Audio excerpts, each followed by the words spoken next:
Hi friends, mutton குழம்பு தாங்க இன்றைக்கி பண்ண போகிறோம். எப்படி பண்ணலான்னு பார்க்கலாமா?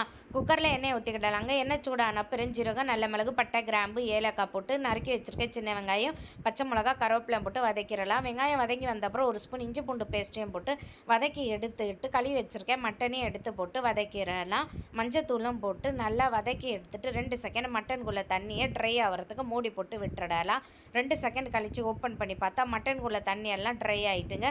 ஒரு தக்காளி பழமும் நறுக்கி போட்டுக்கிடலாம். மசாலாவும் சேர்த்துக்கிடலாம்.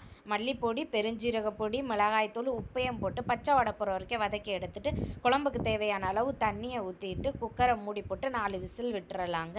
4 விசில் ஆனப்புறம் ஸ்டவ் ஆஃப் பண்ணிவிட்டு விசில் அடங்கின பிறகு ஓப்பன் பண்ணி வேறு பாத்திரத்துக்கு மாற்றிட்டு குழம்பை கொதிக்க விட்டு கருவேப்பிலை தூவி இறக்கிட்டா மணக்க மணக்க ருசிக்க ருசிக்க மட்டன் குழம்பு ரெடிங்க. காலையில் பூரிக்குள்ளே வச்சு சாப்பிட்டேன். டேஸ்ட்டு சூப்பராக இருந்து நீங்களும் ட்ரை பண்ணி பாருங்கள். வீடியோ பிடிச்சிருந்தா மறக்காமல் லைக், ஷேர், சப்ஸ்கிரைப் பண்ணுங்கள். பாய்.